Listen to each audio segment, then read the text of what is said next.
Life's evening sun, life's evening sun is sinking low, is sinking low. a few more days, A few more days, and I must go, and I must go to meet the deeds that I have done, where there will be no setting sun, no setting sun. To be a child of God each day, my light must shine along the way. I'll sing His praise while ages roll, and strive to help some troubled soul. Life's evening sun, Life's evening sun is sinking low, is sinking low. a few more days, A few more days, and I must go, and I must go to meet the deeds that I have done, where there will be no setting sun, no setting sun. The only life that will endure is one that's kind and good and pure. And so for God, I'll take my stand. Each day I'll lend a helping hand. Life's evening sun, Life's evening sun is sinking low, is sinking low. a few more days, A few more days, and I must go, and I must go to meet the deeds that I have done, where there will be no setting sun, no setting sun. While going down life's weary road, I'll try to live some traveler's load. I'll try to turn the night to day, make flowers bloom along the way. Life's evening sun, Life's evening sun is sinking low, is sinking low. a few more days, A few more days, and I must go, and I must go to meet the deeds that I have done, where there will be no setting sun, no setting sun. Life's evening sun, Life's evening sun is sinking low, is sinking low. a few more days, A few more days, and I must go, and I must go to meet the deeds that I have done, where there will be no setting sun, no setting sun. Be with me, Lord, I cannot live without Thee. I dare not try to take one step alone. I cannot bear the loads of life unaided. I need Thy strength to lead myself upon.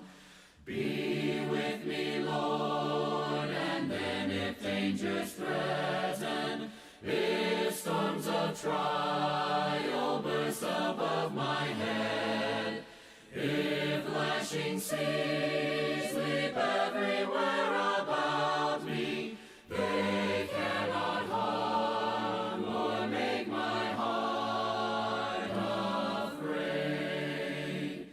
Be with me, Lord, no other gift or blessing Thou couldst bestow could with this one compare. A constant sense of Thy abiding presence, wherever I am, to feel that Thou art near. Be with me, Lord, when loneliness o'ertakes me, when I must weep amid the fires of pain, and when shall come the hour of my departure for worlds unknown. O Lord, be with me then. Hallelujah.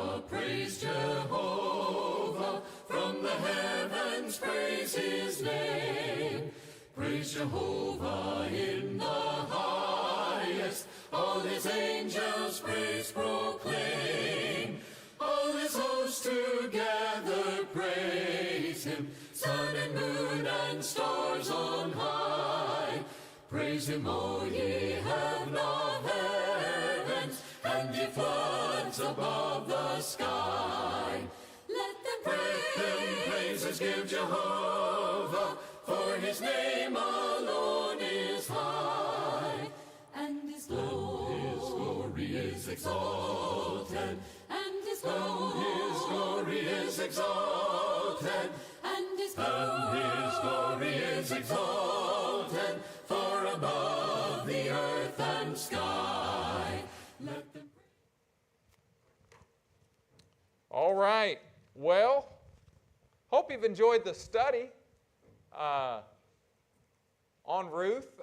It's now again I've said when I'm teaching something, I often will say it's one of my favorite books. It really is one of my favorite books. I mean, I've taught. Go back the book before this, Judges. I can assure you that's not one of my favorite books. I'll just be honest. And so this is one of my favorites, and I hope that you have enjoyed it and have been encouraged. I want to circle back around to a larger point here in just a moment. We kind of left off a little bit, and we didn't quite finish the story. We kind of just hastily went to the where we see Christ, but obviously verses 13 and following is where we see the direct line to Christ. After, of course, everything has come. We got our happy ending. Boaz and Ruth are going to be joined in marriage, and he's going to redeem her in the name of Elimelech and all of this. And he takes Ruth to be his wife, and she's going to conceive and give birth to a son. And the women said to Naomi, look at this. It comes back to Naomi. We started with her and her bitterness, and now she's being blessed. That praise be to the Lord, who this day has not left you without a guardian redeemer. May he be famous throughout Israel. Yeah, I think he will be. He will renew your life. Isn't that great? And sustain you in your old age. Renew your life. This child is going to bring this joy and this newness of life. As Naomi, saw her husband. She saw her 2 sons die. She's come back without any hope for the future, any protection for her security. She's got a daughter-in-law who's great, but she's a Moabite, foreign woman. I mean, all of that struggle, and now to be redeemed, to have her husband's name redeemed, and the line to continue, and now this child that becomes her grandson and will continue to bear the lineage. Look what it says. For your daughter-in-law, look at this. How great is Ruth, we've talked about in this class, is better than 7 sons. I've seen some women who are that way. They have some siblings, some brothers who are worthless. And they are better than 7 sons. You look at them and go, wow, what a woman of strength. She's got terrible siblings. She's got whatever. And she just, look at this. Ruth is this kind of a person. She just is, and the women there said that, she has given birth, and Naomi took the child in her arms and cared for him. And so she gets a second lot to help raise this child, her grandson, and to be her son, if you will. We have a little more distinction in a lot of our family, and it was very much, a combined group family. They would live together in the same place, on the same land, and so Naomi took the child in her arms and cared for him. And the women there said, Naomi has a son. And they named him Obed. You say, well, what does that matter? Well, what matters is what says next. Obed was the father of Jesse. And here we go. Jesse was the father of David. And we know what's going to come through that lineage, right? David, the king. And one would come from the house of David, right? The Messiah. From the tribe of Judah, from the family line of David, the Messiah is going to come. And it all here was through this horrific story, this awful. We called it evil last week. That's what it is. That's what death is. Death is not good. Death is not our friend in that sense. It was not created for us. It's an enemy, but it is a defeated enemy, as we know that so many think about on this day.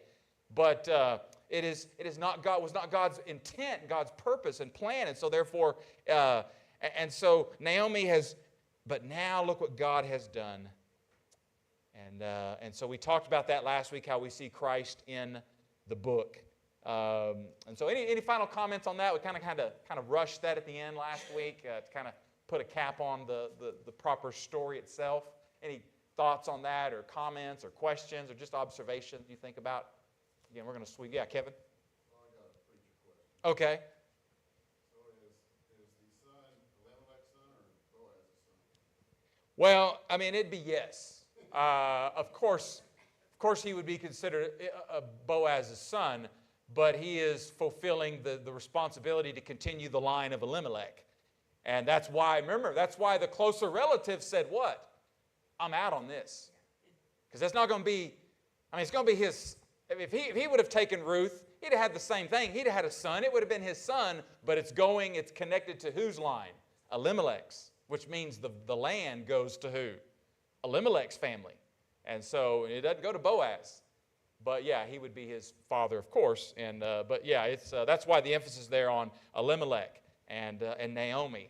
And so we talked about, we can scoff all we want, not we, but people can snicker at the Bible. God preserves family. We destroy family in our culture. And that's what the kinsman redeemer, the Levirate law, marrying your dead brother's wife. God is preserving family by doing that. And so it's a beautiful story, even though it's one that we don't quite resonate with as far as the details of some of the particulars of the culture. But great. Yes, go ahead. We was talking about how good the child would be, for them. Right. But in 14, it talks about child. My footnote says is literally protector or redeemer. Uh-huh. This might refer to Boaz, or the women might have used this name for the baby because he would be the one to care for Naomi and her family. Right. And carry on the name. Yeah, he's going to continue that. Yeah, Boaz, like anyone, he's older, he's going to pass away. And yeah, it's going to come through, all the hope now is going to come through this child that's going to be that protector, that provision, which of course is what sons would do for their parents. And again, that's why it was so, losing their two sons, Elimelech first died, and then her sons died. Yeah, I see another. Yeah, Kathy? Well, this law also provided security for women because Sure. there was no way for them to earn a living, really. Right. If even if they had skills, if they didn't have a husband, there was no way to market. That's right. That's absolutely. Yeah. And so it was everything here with hope. And again, as we're going to see here in just a moment, the working of God. Only God could. We would never come up with this story. We would never. Even the resurrection, the empty tomb, we would never have women be the first eyewitness testimony in that culture in that day. As Kathy said, they couldn't even testify under Jewish law. We would never. God takes things and He makes it so obvious that this was not a human hand doing this, right? That it has to be proof that it is God doing this. Because we said 4 of the women that are mentioned in the genealogy of Jesus, what did we say? Let's go. Tamar, hello? Ruth, Moabite, Rahab, prostitute, Bathsheba. Bathsheba, no wrong of her own. Don't get me started on that. We've abused that story in the church. But Bathsheba, no wrong of her own. That was all David. But still, that's a scandalous story, how David took her and did that. And so what I'm saying is God redeemed what? All of that. And He uses our broken lives and stories to bring about the deliverance. And so, wow. 4 chapters, boy, isn't it loaded? It's loaded. All right. It's time to talk about providence. Now, I want you to look up your Bible concordance and look up every verse in the Bible that has the word providence in it. If you have the King James, there's one time it's in there. But other than that, it is zero. So it's a word we talk about, biblically speaking, that's not in the Bible. How about that for us? Well, the concept is all over the Bible. What do you think about providence? We've talked a little bit about it, but I've held a little bit throughout the story a few times in the book. But what do we say? What do we think? You think about the providence? Break down the word providence. What's in that word? God's plan. Okay, but what's the word? The kind of the root word. What's provide? What? Proof to provide. Purpose. Okay, so what do you think about? You think about providence. What some things come to mind? Maybe illustration, images. I mean, God's plan to provide. What else? Anything come to mind? When you think about the providential hand of God, or the providence. The observance of the actions of God. Mine says the divine guidance of people and things. The divine guidance of people and things. I like that. Anything else you think about? The dictionary says timely preparation for future eventualities. Okay. It's good. Yeah. You know, you see this in Ruth chapter 2 and verse 3 as we mentioned this a little bit. Ruth happened to come to the field of Boaz. Right? Who happens to be what? A distant relative. Not the closest relative, we find out, right? Just so happens this, right? Just so happens that. You see? Just the coincidence, right? What a lucky chance. So one of the definitions could be God's work through natural means or events. Now, there's a distinction here that some will make, and I think it is helpful kind of theologically. Providence is centered around the work of God through the natural means, circumstances, events. Contrasted to the miraculous where God does what with the laws of nature? He just takes water and does what? He just divides it. But that's not the only way God works, right? Now, He can supernaturally just part the water. But He can also get people around the water other ways, can He, of life, in circumstances. He can do that providentially through what? The natural circumstances, events, people, places, all these things. And so it is still the work of God. It's important to note this. I want to say this. It takes no more strength or power of God to part the Red Sea, raise the dead, heal the sick, versus God to providentially work, arrange, manipulate, put into place, providentially circumstance. You see, it's still the work of God, isn't it? And one isn't more, well, that part in the Red Sea, now that's a real power of God. And no, it's all the work and power of God to put people in situations and events and circumstances. It's still the work of God, just as much as the God part in the sea. Yeah, Jeff, did you have a... Oh, it just made me think, I always thought it was funny that people would argue about, the 6 days of creation, that they try to say, well, the day is like 1,000 years, Lord. And I always thought to myself, if somebody could create something, why would there have to be a time on it? If God could make the heavens and the earth, Mm-hmm. if He's capable of doing that, why wouldn't you believe He could do it in a day? Right, yeah. I know. Yeah, Matt? The difference with providence, though, is that for the natural man, providence will just be written off as a coincidence. That's right. But for the believer, you can actually observe and you can see God work. Yeah. Now, often we'll talk about this. the tricky part of providence, it's almost always in the rearview mirror, right? It's rarely, I mean, how much did Naomi see it right in the present when she's losing sons and burying husbands? But now, at the end of what, you think now when she's holding little baby, that she now sees what? I mean, I've already told you, we've seen evidence that I think she's restored her faith when she tells how she takes charge of the situation, tells Ruth exactly, go down there, clean yourself up, put on some perfume. She is now in action, and now she says, blessed, how you've come into the field of a relative. I mean, Naomi has found her faith. And but in the moment when she's going through all that earlier, it's just all blurry. Where's God at? I mean, providence is often, almost always in the rearview mirror. Some other words for providence that kind of in the Bible, the concept: foresight, insight, prudence, carefulness, discernment. These words are most often found in the book of Proverbs.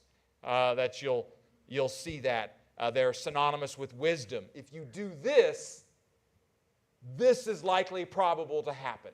That's kind of this idea. Another concept, I like one commentator to describe providence as the silent sovereignty of God. Oh man, I had to steal that. That's too good. The silent, what's sovereign? What's sovereignty? What are we saying there? The what? Overall what? What are some other words and things? The ruling. What else? Control. Somebody's in control. Someone is in charge. Someone is authority. Yeah. Nothing happens. Nothing happens in life without the sovereign will of God. Now, that does not mean, we don't have time to get into that, but I will give you a little bit.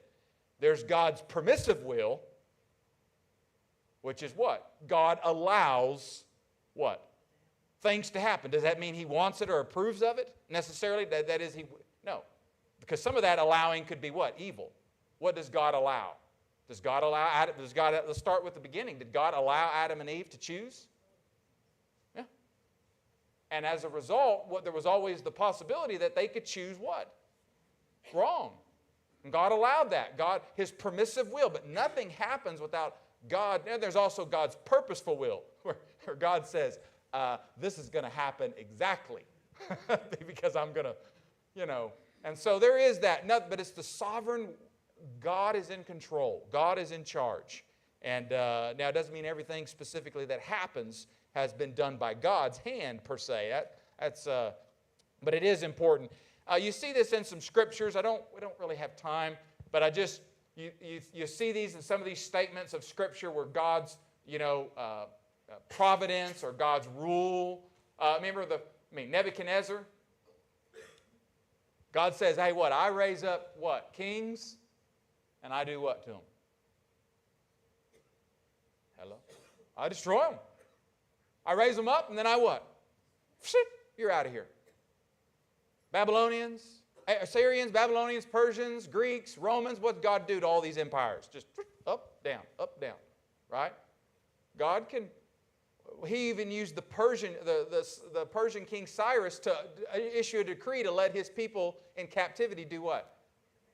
Come back home. He used Nebuchadnezzar, right?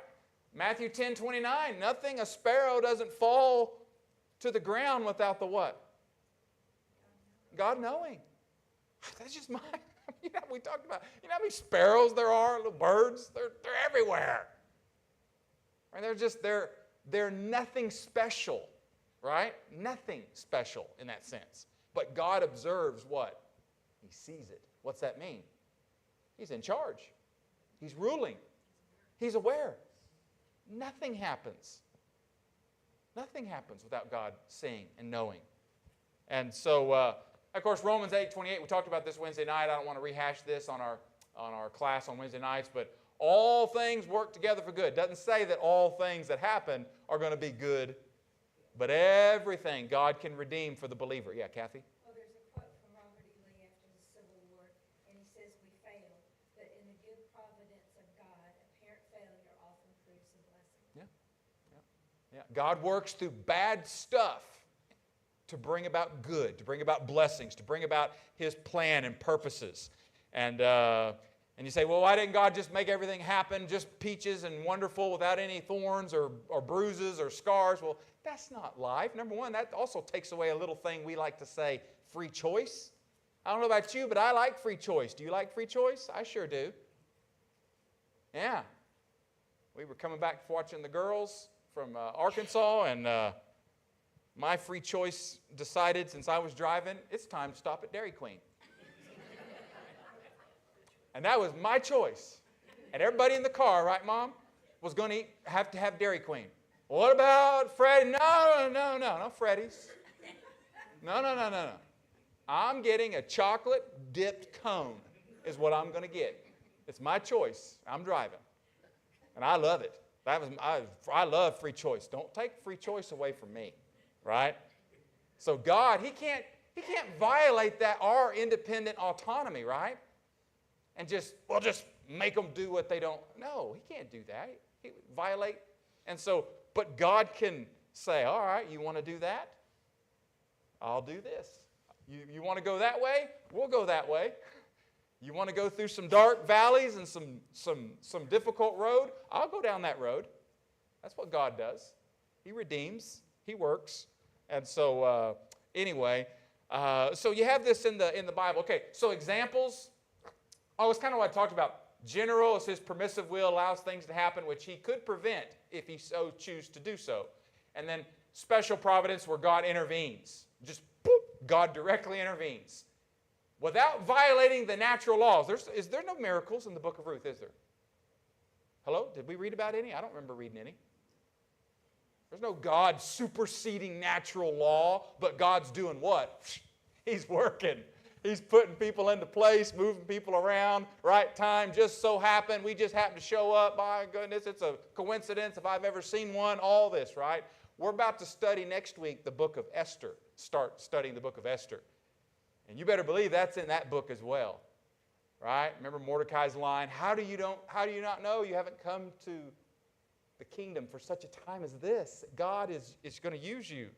And so, anyway, all right, examples. How about Abraham in the Bible, in the Old Testament? Where's the providence there? Remember in that story? What does Abraham really know? I mean, seriously, what does he know in that? Does God give him any really details? What's God tell him to do? Take your son and what? And kill him. Oh, well, we've read the book of Hebrews, and so we know God could raise him from. Does Abraham know that? And we kind of shortchange these people in the Bible when we go to the New Testament. Well, it says that God could raise it. It says that the only thing, this is my interpretation of that in Hebrews, the only thing that Abraham could possibly conceive is that God could raise this child from the dead. But had God raised anybody from the dead in the book of Genesis? Do you see any of that going on? Where does Abraham come up with that? He's just kind of grabbing it.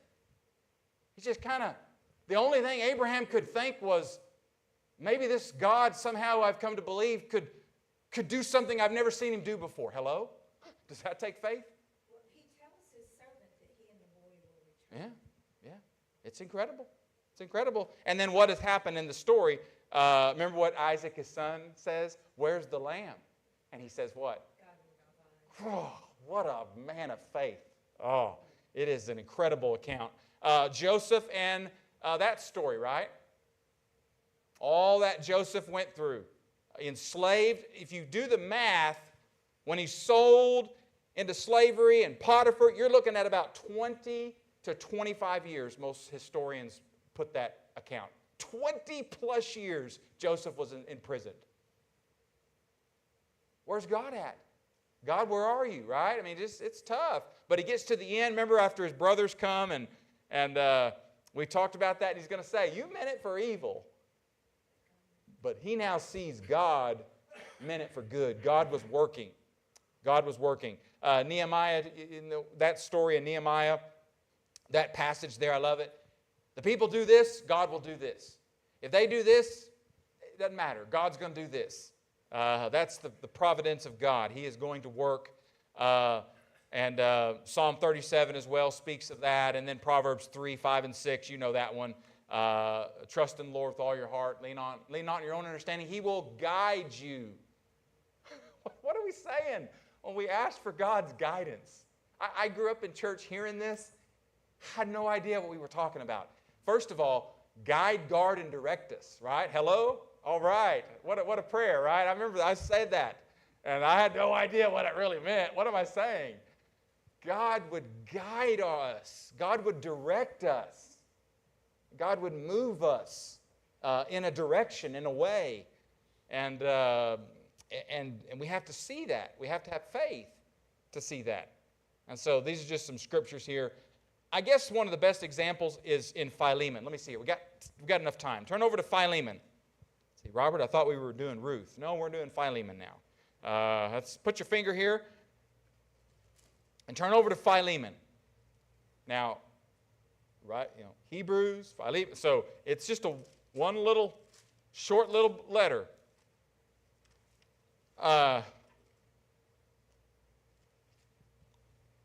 Philemon. The story, the setup, you remember in this little letter, is the runaway slave Onesimus. He was a slave of a Christian, faithful Christian man. We've talked about that in kind of these households in the ancient world, the Roman world. There were slaves. Many of them went into to pay off debts. There was all sorts of reasons. It wasn't driven with racial components that our modern slavery, or at least our experience in America, was driven by. But nonetheless, it was. And so there was slaves, there was masters, their families were in the household, servants. It was all one big family. It was And so Philemon is a godly Christian man. He's good to his people. And apparently Onesimus wrongs him, runs away, steals some things. Remember, because Paul will later say, if he's stolen anything, I'll pay it back. So Onesimus gets out of Dodge, meets up with Paul in Rome. Hello? Ends up in the prison cell? How did they? And Paul, of course, converts him, teaches him the gospel. Finds out that what? His owner was a man named Philemon back in Asia Minor that Paul taught the gospel to, was this man Philemon. And so now he's got, okay, you guys we're brothers and this has happened. We got to make this right. So he writes this letter to kind of deal with this. Let's read verses 8 through 16. Someone get 8 through 12, verses 8 through 12. Okay, Marcia, and then somebody get 13 through 16. Who's got 13 through 16 here in just a minute? Okay, Ron. All right, let's look at this. There's something that you should do, and because of the authority I have in Christ, I feel free to command you to do it. But I am not commanding you, I'm asking you to do it out of love. I, Paul, am an old man now, and I am a prisoner for Christ Jesus. I'm asking you for my son Onesimus. He became my son while I was in prison. In the past he was useless to you, but now he has become useful for both you and me. I'm sending him back to you, but it's as hard as losing part of myself. Okay, Ron. I would have liked to keep him with me so that he would take your place in helping me while I'm in chains for the gospel. But I did not want to do anything without your consent, so that any favor you do will be spontaneous and not forced. Perhaps the reason he was separated from you for a little while was that you might have him back for good, no longer a slave, but better than a slave, as a dear brother. He is very dear to me, even dearer to you, both as a man and as a brother in the Lord. All right, first of all, there's a lot here about, how Paul's tactic he takes. And he says, I could command, I'm an apostle, I'm not going to go that route. He starts saying, I'm an old man, and I'm in prison, and you owe me your soul. Is that kind of a way to kind of start with someone like, I'm in a bad situation, this, that, and the other, and, you kind of owe me because I, taught you the gospel, saved your soul, so to speak. I know Jesus does it, but hey, I was the instrument. He's doing all this because he wants it to be voluntarily. He wants it to be what? Out of love that Philemon will do this. But he's also telling him how it should be. He's telling him how it should be. And so he wants to keep Onesimus because Onesimus now has become what? Useful to Paul in the ministry. But he can't keep him without Philemon's blessing, and so it's all this. But did you see the key word there? All of this was perhaps. Now let me tell you something. If Paul is going to just stay right there and say, I'm just going to say perhaps all this happened, then I think that's a good lesson for us. That's how one writer described it. Providence best can be summarized often as a perhaps. You know, we can get caught up in the weeds, down in the weeds of every little thing. Did God do this? Is God doing that? Did God provide that? Did God do this? Did God open that door? Did God give me that parking spot? Did God? You can make your... I have seen people in the church and outside the church I've talked to, they're miserable. They're just never what? They're always trying to guess, did God do that? Did God do that? Did God do that? Did God do that? Okay, relax. Paul says, I don't know. Perhaps this all happened. Perhaps God did this. And so I think that's an important lesson there, a couple of things. Don't be so quick to say it's God. Oh, God did this. God did this. God told me this. God showed me this. I've had people who I've talked to over the years in ministry, in the church, out of the church, and they're just convinced God did this, God told me to do that, God told me to take this job, God told me that, God. And I'm always like, hey, whoa, buddy. You don't speak for God. You don't know if God's doing this. You don't know if Paul, an apostle, says perhaps, I think I'm going to keep with the perhaps in my vocabulary. Perhaps. That's implying what? Could be God. Maybe it's not. I don't know. Things, by the way, things happen. I'm going to tell you something. Things happen because we're in a fallen, broken world. Don't look for a direct correlation in every little thing and say, well, that's what God was doing there. No, we live in a world where people are going to be sick, there's going to be disease, there's going to be death, there's going to be murder, there's going to be crimes, there's going to be assaults. Things happen because God created a world with what? With order, with natural laws. And He's not going to stop every little thing. And so don't necessarily assume it's God. You know, and I've seen that in some terrible situations where, well, God must have wanted my little child. You ever heard that? I've heard that and made myself sick when I've sat in funerals. I didn't preach it. I did one time with a funeral. It was actually in Cleveland, Matt and Angie. Not at the Cleveland church, but another church nearby. And it was the death of a child. And this preacher, God wanted this child. And what was interesting, right before, I think I was going to do a prayer because he was a member connected to the church at Cleveland. And I was going to do a prayer. And we were talking right before the service. And he was like, oh, pray for me, Pastor Robert. Pray for me, my words. And after his mess of a sermon, he needed prayers. Get up and tell that family God took their child. We live in a broken world where just bad stuff happens. Remember Jesus said, accidents happen. Remember the tower that fell and killed the people? And Jesus is just saying, perhaps. If Paul says perhaps, but don't be too quick to dismiss it either. I've seen us in the church where nothing is the hand of God. It's like, what's it going to take to see that God is working? And I like how we live in the perhaps. See, this is where the challenge is. What is God doing? God, are you at work? Are you doing this? Are you opening this door? You see, that's going to take, you say, Robert, that's going to take some faith. That's going to take some trust that, yeah, it is. It really is. And I think that's our challenge, that we live in the perhaps. And I think that until we know otherwise, yeah, it's okay to assume that God is doing something. God is at work. But I'm going to trust that regardless, perhaps, that, this is happening for a reason. And then the last thing with providence, it does not mean sitting on your hands and doing nothing. Ruth, Naomi, they've got a plan. They're not just waiting for God to do everything. And so I've said before in this class, when you don't know what to do in life, we've all been there, situations. Do the next thing you know you're supposed to do. And for many times, that means just get up and go to work the next day. What are we going to do? Just get up and go to work. Do the very next thing you know you need to do. That's what Ruth and Naomi did, these two ladies that have lost everything. They just say, hey, we're going to get up and go in the field and work one day. And we'll see what God does. And just do the next thing you're supposed to entrust that God will work it out. Of course, the resurrection of Jesus, what the world is thinking about on this weekend, is the ultimate, highest form of God working it out. And he tells us, by the way, Paul tells us, I'm not preaching on this verse. I've preached on it before on Easter. But in 1 Corinthians 15, after he says, the sting of death is the power of sin is the law. Thanks be to God who gives us victory through our Lord Jesus Christ. Verse 58, therefore, my dear brothers and sisters, stand firm. Let nothing move you. Always giving yourself fully to the work of the Lord, because you know your labor is not in what? God is going to work in what we're doing. And the resurrection is the ultimate example of that just screams, I'm at work.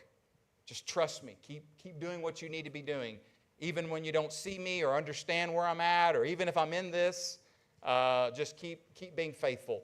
And so it's a great message. And we'll see a little bit of this in Esther next week as far as the overall. Now, there's other arching themes and things we're going to kind of focus on too. But we'll see this theme in the book of Esther as well. So, all right. Well, that's all I can give you in 12 weeks. I guess I had 12 classes on Ruth. So hope you've enjoyed it. Thanks for being here.